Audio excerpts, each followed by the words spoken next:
Hello everyone and welcome back to the channel. देखिए आज की हमारी वीडियो है जनरल नॉलेज के ऊपर। और जनरल नॉलेज अगर आप देखेंगे ना, हमारे यहाँ पर है पूरी इंडिया की। देखिए यहाँ पर हमारे पास आज ये लास्ट वीडियो रहने वाली है किसमें, इस जेकेपी कांस्टेबल के एग्जाम के लिए। बाकी आप देखिए बहुत ही कम दिन बचे हैं, तो इतने कम दिनों में आप एक चीज़ करें, वो है रिविजन। जो भी आपके पास जो मटेरियल है आपके पास, उसको अच्छे से रिवाइज करें, ठीक है।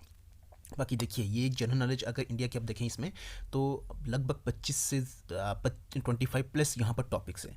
तो सिलेबस जो है ना इसका काफ़ी वास्ट है। इतना आप देखेंगे तो इतना आसान नहीं सिलेबस है, ये काफ़ी फास्ट है ये, ठीक है ना। और इतने वास्ट सिलेबस को इतने कम क्वेश्चनों में कंप्लीट करना तो वैसे मुश्किल ही है, ठीक है ना।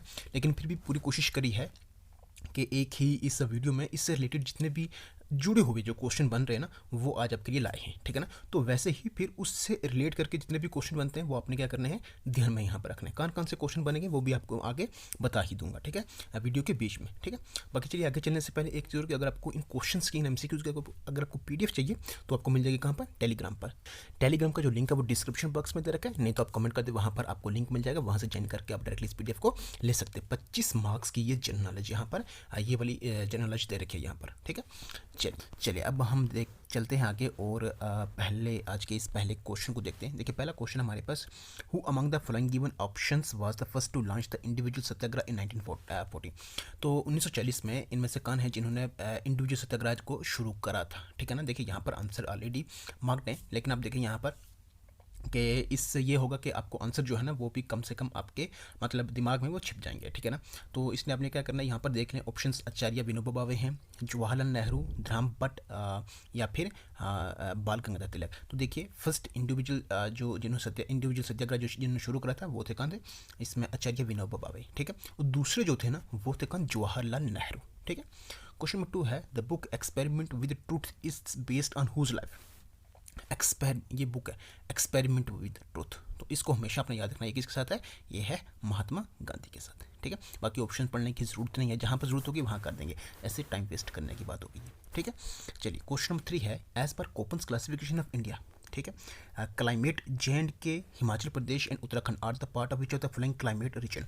तो कोपन्स क्लासिफिकेशन में अगर देखेंगे ना, क्लाइमेट की जिस तरह से क्लासिफिकेशन करी है, उसमें हमें ये पूछा है कि जम्मू कश्मीर, हिमाचल प्रदेश, उत्तराखंड का जो क्लाइमेट है ना वो किस टाइप का है अकॉर्डिंग टू कोपन, ठीक है। सेमी एरिड स्टेपी है, टुंड्रा है, कोल्ड ह्यूमिड टाइप है या फिर ट्रॉपिकल मॉनसून टाइप है। तो कैसे है ये, याद रखना, ये कोल्ड ह्यूमिड टाइप है, ठीक है। कोल्ड ह्यूमिड टाइप क्लाइमेट हमारा, ठीक है। नेक्स्ट है हमारे पास question number 4, who compose the famous song सारे जहाँ से अच्छा। तो सारे जहाँ से अच्छा जो ये सॉन्ग है, किसने कंपोज करा इसको, किसने बनाया इसको। देखिए यहाँ पर इसमें और जयदेव है, बंकिम चंद्र चटर्जी हैं, मोहम्मद इकबाल या फिर रविंद्रनाथ टैगोर। तो किसने लिखा है, ये लिखा है मोहम्मद इकबाल ने, ठीक है। चलिए देखिए क्वेश्चन नंबर 5 है हमारे पास, द ब्लैक गैलेक्सी और invisible Galaxy was recently discovered in which country. तो ये कहाँ पर डिस्कवर हुई है, ये तुर्की में, इटली में, चाइना में या फिर इसराइल में। कहाँ पर हुई है, ये हुई है इसराइल में। नेक्स्ट है, the highest peak of the Himalayas in India is in. Himalayas की हाईएस्ट पीक जो है ना इंडिया में, वो कहाँ पर है, किस स्टेट में, उत्तर प्रदेश में, सिक्किम में, इसमें कश्मीर, सिक्किम या फिर हिमाचल प्रदेश। कहाँ पर है वो है सिक्किम में। याद रखना ये सिक्किम में जो पीक है वो है कौन सी, कंचनजंगा, ठीक है ना। और ये दुनिया की तीसरे नंबर की पीक है। और इंडिया में ये कौन सी है, हाईएस्ट माउंटेन है इंडिया की, किसके बीच में आ रही है ये, सिक्किम और नेपाल के बीच में, ठीक है। याद रखना इसको, ठीक है। बाकी आप देखिए हिमालयस में जो दूसरी माउंटेन्स आ रही हैं वो भी आपने याद रखना है, ठीक है। हाईएस्ट माउंटेन कौन सी है, सेकंड कौन सी है, थर्ड अभी हमने देख ली है, ठीक है। तो इससे रिलेट करके ये चीज़ भी आपने देखनी है, ठीक है। नेक्स्ट है, और माउंटेन्स में पास कौन कौन से आ रहे हैं ये भी आपने ध्यान में रखना है, ठीक है। Which of the following was the newspaper of Annie Besant, ठीक है।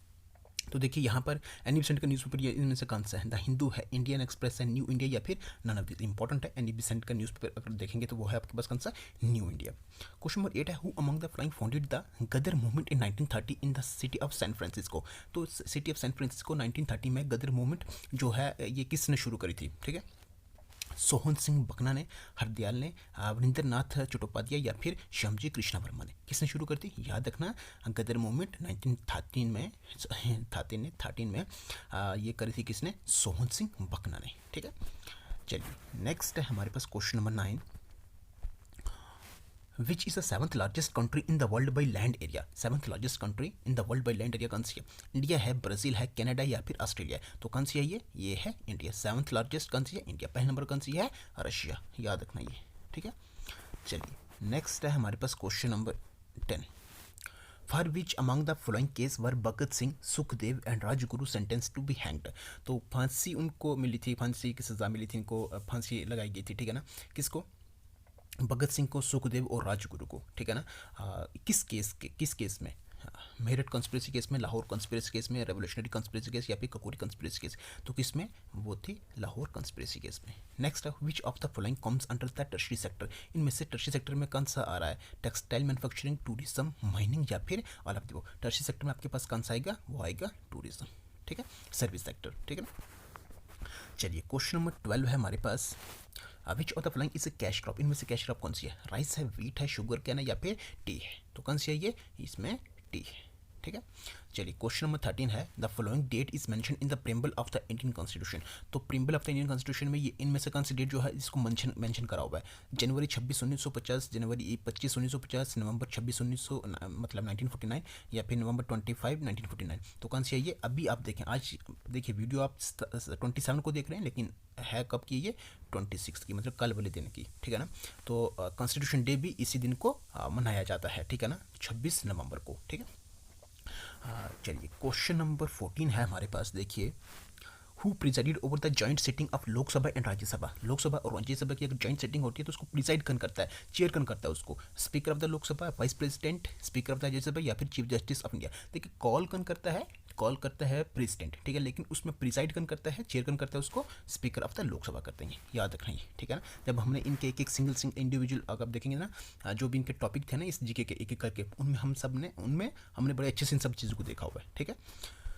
चलिए क्वेश्चन 15 है, which of the following is not related to fundamental rights. तो फंडामेंटल राइट्स से यहाँ पर कौन से रिलेटेड नहीं है? Right to form association, right to education, right to life या फिर राइट टू प्रॉपर्टी। तो इनमें से कौन सी नहीं है फंडामेंटल राइट? वो है राइट टू प्रॉपर्टी। देखिए पहले अगर बात करें ना तो राइट टू प्रॉपर्टी एक फंडामेंटल राइट था, लेकिन बाद में अमेंडमेंट करके इसको एक लीगल राइट ही रख दिया है, ठीक है ना। अब ये फंडामेंटल राइट नहीं है, अब आपको फंडामेंटल राइट जो भी है ना वो सारे आपको मालूम होने चाहिए, ठीक है ना। हमने ये कर रखे हुए हैं, ठीक है ना। चलिए नेक्स्ट है, the executive power of the union is vested in which of the below. तो एग्जीक्यूटिव पावर यूनियन की अगर देखेंगे तो किसके पास होती है ये एग्जीक्यूटिव पावर? किसके पास होती है? प्राइम मिनिस्टर के पास, होम मिनिस्टर, वाइस प्रेसिडेंट या फिर प्रेसिडेंट के पास। एग्जीक्यूटिव पावर अगर आप देखेंगे ना वो होती है किसके पास? प्रेसिडेंट के पास, ठीक।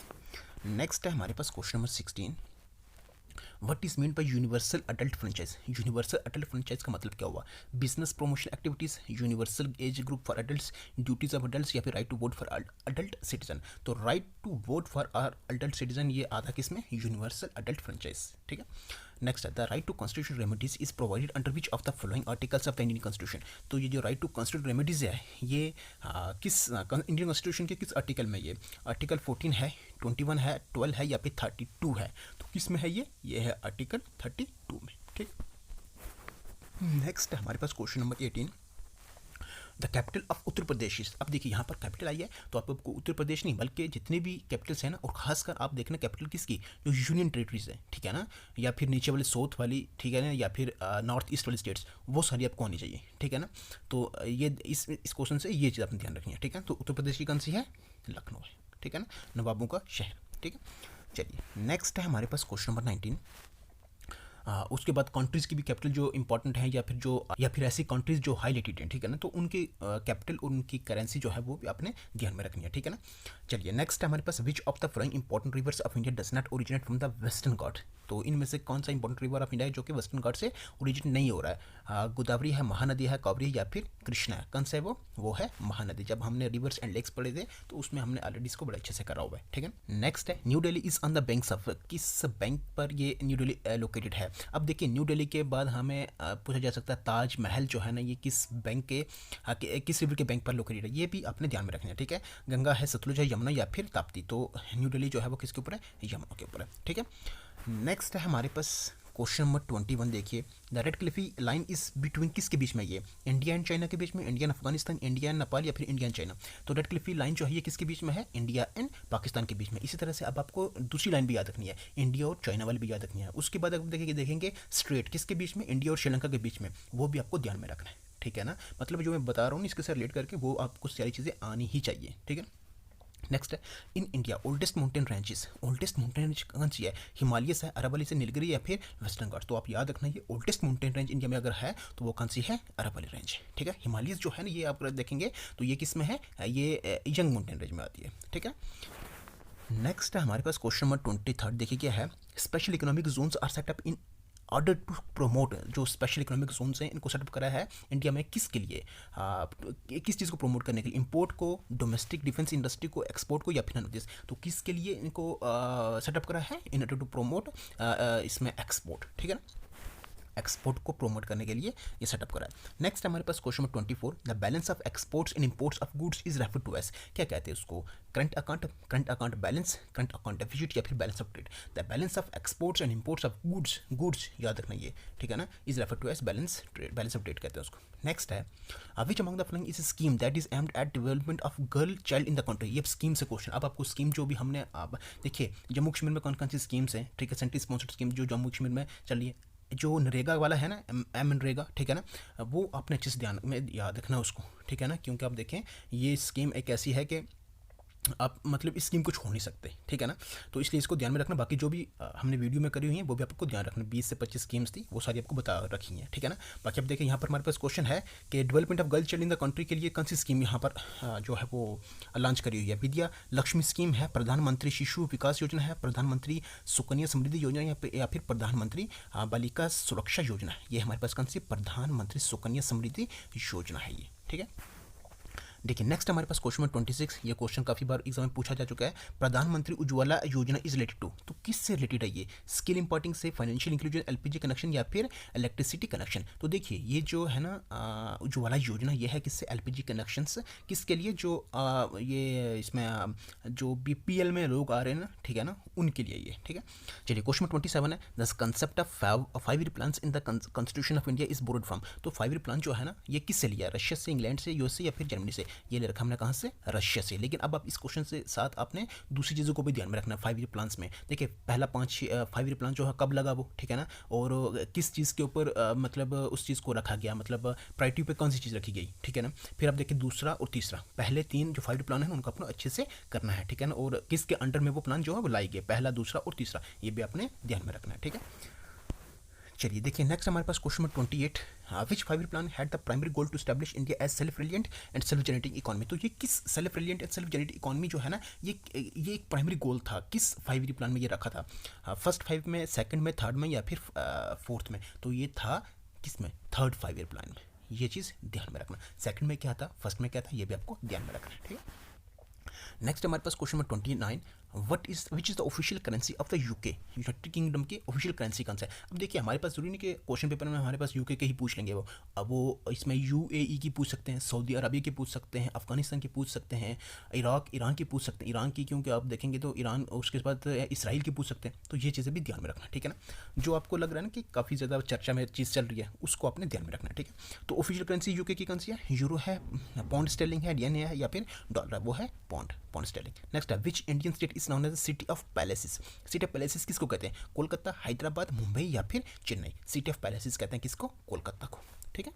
नेक्स्ट है हमारे पास question number 31, the tallest statue in the world, Statue of Unity is located in near which dam. तो किस डैम के नियर ये लोकेटेड है, बकरा नंगल डैम, सरदार सरोवर, तहरी डैम, या फिर हीराकुद डैम। तो tallest statue in the world जो है, स्टैचू ऑफ यूनिटी जो कहाँ पर है, ये जो सरदार सरोवर डैम जो है ना, ठीक है ना। अब देखें ये है कहाँ पर, गुजरात में। स्टैचू ऑफ यूनिटी है कहाँ पर, इस सरदार सरोवर डैम के पास है ये, ठीक है, स्टैचू ऑफ यूनिटी, ठीक है, ये है कहाँ पर, गुजरात में। नेक्स्ट है, Atal tunnel is across which of the following Himalayan ranges. जो अटल टनल है ना, ये हिमालयन रेंजेस के किस साइड आ रहा है, जंस्कार में आ रहा है, वेस्टर्न पीर पंजाल में आ रहा है, लद्दाख में आ रहा है, या फिर ईस्टर्न पीर पंजाल में आ रहा है। तो अटल टनल जो है ये ईस्टर्न पीर पंजाल में आ रहा है, कहाँ पर आ रहा है, ईस्टर्न पीर पंजाल में, ठीक है। चलिए नेक्स्ट हमारे पास question number 33, which country is called a coffee bowl of the world. Coffee bowl of the world किस कंट्री को कहा जाता है, ब्राज़ील, मैक्सिको, इंडिया, या फिर सर्बिया। वो कहा जाता है किसको, ब्राज़ील को, ठीक है। चलिए नेक्स्ट है हमारे पास question number 34, Krishna Thapa is related to. अब देखिए बहुत सारे, अब देखें वो ऐसे प्लेयर जो आपको लग रहा हो इसमें मतलब स्पोर्ट्स से रिलेटेड, फिर चाहे वो बैडमिंटन हो, टेनिस हो, उसके बाद अब देखें क्रिकेट हो, फुटबॉल हो, वॉलीबॉल हो, या फिर जो भी आप देखें ओलंपिक्स में, ठीक है ना, या फिर आप देखें जो भी हमारी कंट्री में गेम्स वगैरह भी हेल्ड हुई हैं, ठीक है ना, या फिर वर्ल्ड लेवल पर भी हुई हैं। तो देखिए इसमें आपने क्या करना है, इनमें ध्यान, इन चीज़ों को ध्यान में रखना है, ठीक है ना। तो इसमें ऑप्शन देखें आप, बैडमिंटन है, वुमेन बॉक्सिंग है, एथलीट है या फिर क्रिकेट है। तो कौन सा ये है वुमेन बॉक्सिंग से, ठीक है ना। बाकी जो इंपॉर्टेंट प्लेयर्स हैं उनके भी आपने ये ध्यान में रखना है, या फिर ओलंपिक्स में गए हों जिनको गोल्ड मेडल मिला हो, या फिर जो जिन्होंने कोई भी मेडल लिया हो लेकिन इंडिया के लिए वो पहले हों, ठीक है ना, वो भी अपने ध्यान में रखना है, ठीक है। नेक्स्ट है normally Commonwealth games are held at an interval of, normally अगर देखेंगे कॉमनवेल्थ गेम्स जो है ना वो कितने इंटरवल पर वो खेले जाते हैं, 3, 4, 5 या 6 साल पर। तो देखिए हर 4 साल में कॉमनवेल्थ गेम्स जो है वो होते हैं, ठीक है। चलिए नेक्स्ट क्वेश्चन की तरफ चलते हैं। अब हम क्वेश्चन नंबर 36 है हमारे पास, देखिए where is Green Park stadium. तो ग्रीन पार्क स्टेडियम कहाँ पर है, ये कोलकाता, मुंबई, लखनऊ या फिर कानपुर, कहाँ पर है ये है कानपुर में। Next walker cup is associated with sports. तो वॉकर कप जो है ये किस स्पोर्ट्स के साथ रिलेटेड है, तो ये भी कप अपने ध्यान में रखना है, ट्रॉफीज जो भी हैं इसमें, ठीक है ना, तो किस स्पोर्ट्स से ये रिलेटेड नहीं वो भी अपने ध्यान में रखना है। क्रिकेट, फुटबॉल, फेंसिंग या फिर गोल्फ, किसके साथ है ये वॉकर कप जो है किसके साथ है, गोल्फ के साथ है, ठीक है। नेक्स्ट है हमारे पास question number 38, who among the following cup या trophy is awarded for women in the sport of badminton. तो किस इसमें कौन सा कप ये इसमें इस रिलेटेड है, वेब एलिस कप है, विस्टन कप है, उबेर कप है या फिर डर्बी कप है, कौन सा ये है उबेर कप। ये कप ट्रॉफी अपने नेशनल लेवल पर और इंटरनेशनल लेवल पर भी अपने क्या करनी है, देखनी है, ठीक है। हाँ, और स्पोर्ट्स तो हाँ स्पोर्ट्स क्योंकि नेशनल इंटरनेशनल दोनों दे रखा है, ठीक है। और खासकर इनमें भी आप देखना Australian open, French open, Wimbledon open and US open, उनको भी देख लेना कि अभी किसने जीते हैं, ठीक है ना, वो वाली देख लेना उनको, ठीक है, चारों का। नेक्स्ट है cricket world cup 1983 was held in which of the following places. तो इनमें से किस प्लेस पर 1983 का वर्ल्ड कप जो है वो हुआ था, ठीक है ना, इंग्लैंड में, ऑस्ट्रेलिया में, वेस्ट इंडीज़ या फिर इंग्लैंड, इंडिया में, कहाँ पर हुआ था ये 1983 का इंग्लैंड में हुआ था। इंपॉर्टेंट है क्योंकि हमने पहला वर्ल्ड कप जो है वो इंडिया ने जीता था, ठीक है। Who has written the book straight from the heart and autobiography, ये किसने लिखा है, कपिल देव, रोहित शर्मा या फिर ये कपिल देव, ठीक है। नेक्स्ट हमारे पास question number 41, who is author of the book named Oliver Twist, कौन है, बेनजीर हबीब है, चार्ल्स डिकेंस है, पॉल कैनेडी है या फिर एरिक सीगल है। तो author of the book named Oliver Twist कौन है इसके, Charles Dickens. Next who is the author of the book Kerala God's own country. देखिए केरला पर ऐसा क्वेश्चन जैसे पूछ रखा है कि गॉड्स ऑन कंट्री कौन सी स्टेट है, यहाँ सबसे पहले आपने ये चीज़ याद रखनी है, गॉड्स ऑन कंट्री किसको कहते हैं, केरला को कहते हैं, ठीक है। बाकी अब देखें ये बुक भी है गॉड्स ऑन कंट्री केरला, किसने लिखी है, शशि थरूर ने, जी थयल ने, सुधा मूर्ति या फिर सचिन तेंदुलकर ने, किसने लिखी है ये लिखिए शशि थरूर ने, ठीक है। चलिए देखिए नेक्स्ट है हमारे पास question number 43, the instrument dash used for detecting electric current is. तो कौन सा इंस्ट्रूमेंट यूज़ करा जाता है, गैल्वेनोमीटर, ट्यूब टेस्टर, एल्टीमीटर या फिर वैथोमीटर। तो इंस्ट्रूमेंट यूज़ करा जाता है इलेक्ट्रिक करंट को मेजर करने के लिए कौन सा, गैल्वेनोमीटर, ठीक है। बाकी अब देखिए यहाँ पर साइंस से भी बीच में डाली हुई है, ठीक है, एवरीडे साइंस, तो उसमें भी आपको बेसिक सा क्वेश्चन आ जाना या फिर डिजीज से रिलेटेड आ जाना, ठीक है, डेफिशिएंसी से रिलेटेड आ जाना, या फिर आप देखें कुछ ऐसा यूनिट वगैरह पूछ लेंगे आपको वो, ठीक है।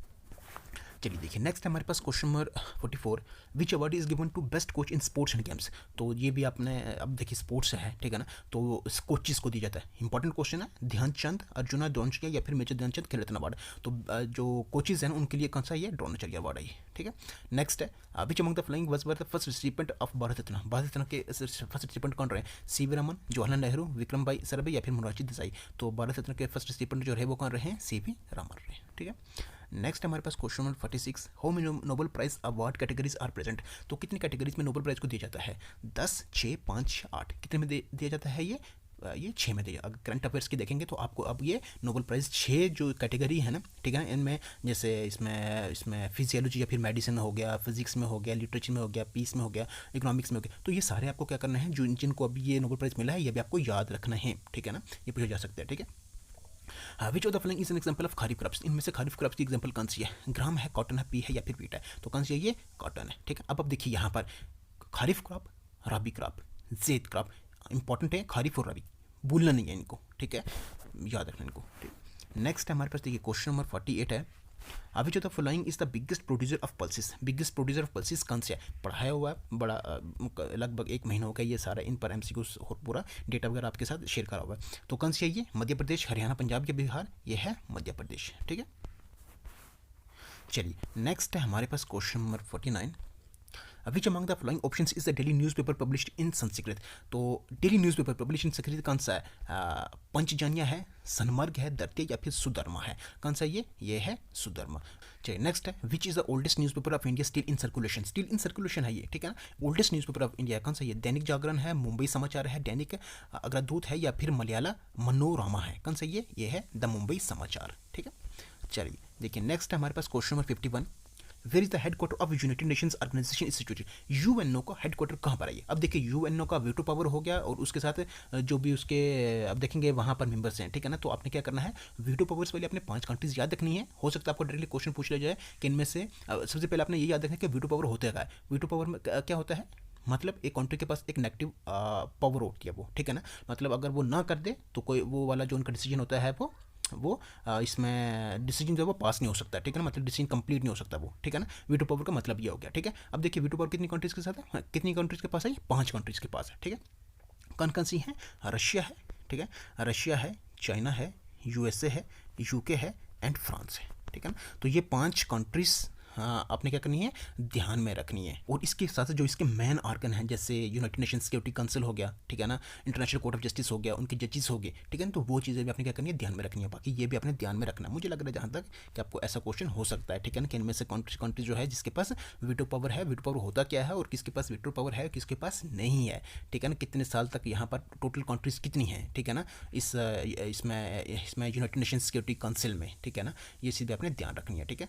फिलहाल अगर हम देखें यहाँ पर इस हेडक्वार्टर की यूएनओ की, तो वो हमारे पास कौन सा, न्यूयॉर्क, ठीक है। चलिए क्वेश्चन 52 है, the United Nation Organization establish in तारीख। हाँ यार ये भी पूछा जा सकता है कि यूएनओ जो है ये कब स्टैब्लिश हुआ है। देखिए यहाँ पर ऑप्शन से मैं आंसर की बात करूँ तो वो है 1945, 24 अक्टूबर को यूएनओ ये जो इसमें डे है ना ये वाला, इसका क्या करा जाता है, मनाया जाता है, ठीक है, यूएन डे, ठीक है ना, 24 अक्टूबर को, ठीक है। नेक्स्ट हमारे पास देखिए क्वेश्चन 53 हमारे पास, the 5 permanent members of the UNSC, United Nation security council के 5 परमानेंट मेंबर्स हमें बताना है। कौन कौन से, कनाडा, चाइना, फ्रांस, ये आप देख लें। यहाँ पर मैं आंसर की बात करूँ तो वो हमारे पास कौन से, China, France, Russia, USA and UK. China, France, Russia, USA and UK. Total UNSC में कितने हैं, 15 हैं। 5 इसमें क्या है, परमानेंट है, 10 इसमें क्या है, नॉन परमानेंट है। ये चीज़ ध्यान में रखना, ठीक है ना। चलिए अब हम देखते हैं नेक्स्ट हमारे पास question number 54, children with pot belly is an indicator of which type of disease. किस टाइप की डिजीज है, गोइटर है, एनीमिया है, क्वाशिगोर है या फिर नन ऑफ दिस, ये है kwashiorkor. Next which of the following disease is caused by the deficiency of haemoglobin. तो देखिए यहाँ पर डेफिशिएंसी वाले क्वेश्चंस, डेफिशिएंसी वाले पॉइंट्स अपने सारे याद रखने हैं। लगभग 5-6 ऐसे डेफिशिएंसी वाले हैं इंपॉर्टेंट जो है वो आपने ध्यान में रखना है, ठीक है ना। तो मलेरिया है, एनीमिया है, रबी है या फिर कोलरा है। तो कौन सा है, डेफिशिएंसी ऑफ हीमोग्लोबिन से कौन सी है, कौन सी डिजीज होती है, वो है एनीमिया, ठीक है। नेक्स्ट हमारे पास क्वेश्चन नंबर 56, वेरी वेरी disease is caused by the deficiency of which of the following vitamins. तो किस ये जो डिजीज़ है ये किसकी डेफिशिएंसी, किस विटामिन की डेफिशिएंसी से होती है। Vitamin B12, B1, B3। तो कौन सी है ये है विटामिन B1, याद रखना। नेक्स्ट है which Indian is the first recipient of the fundamental physics prize. Fundamental physics prize के फर्स्ट रिसिपिएंट कौन रहे, अशोक सेन, सीवी रामन, CSN बोस या फिर होमी बाबा। कौन रहे वो रहे हैं अशोक सेन, ठीक है। चलिए नेक्स्ट एंड लास्ट क्वेश्चन हमारा आज का इस वीडियो से, इस टॉपिक से और ओवरऑल जेकेपी कांस्टेबल के इस पूरे सिलेबस से, ठीक है। चलिए क्वेश्चन है, the great Victoria desert is located in, कहाँ पर है ये, कनाडा, वेस्ट बंगाल, ऑस्ट्रेलिया या फिर नॉर्थ अमेरिका। कहाँ पर है ये है ऑस्ट्रेलिया में, ठीक है। चलिए इस क्वेश्चन के साथ हमारी वीडियो होती है कंप्लीट। बाकी एक चीज़ आपसे कि जो भी आपने पढ़ रखा है उसको रिवाइज करें अच्छे से, ठीक है। बाकी अब हम मिलेंगे आपसे जिस दिन आपका पेपर होगा, ठीक है ना। तो उस पेपर वाले दिन अब आपसे मिलेंगे, ठीक है। बाकी अब चलिए अब अपनी इस वीडियो को यहीं पर करते स्टॉप। यही था हमारा आपका सफ़र इस पूरे सिलेबस, इस कांस्टेबल के एग्जाम के लिए, ठीक है ना। चलिए अब अपनी इस वीडियो को यहीं पर करते स्टॉप। तो वीडियो अगर आपको लगी हो अच्छी तो कर दे लाइक, चैनल पर नहीं है तो कर दे सब्सक्राइब, बेल आइकन को प्रेस करना बिल्कुल भी ना भूलें, क्योंकि उससे हर नए आने वाली वीडियो की नोटिफिकेशन आप सबसे पहले पहुँचती भी है। चलिए रखिएगा अपना ख्याल, टेक केयर, गुड बाय।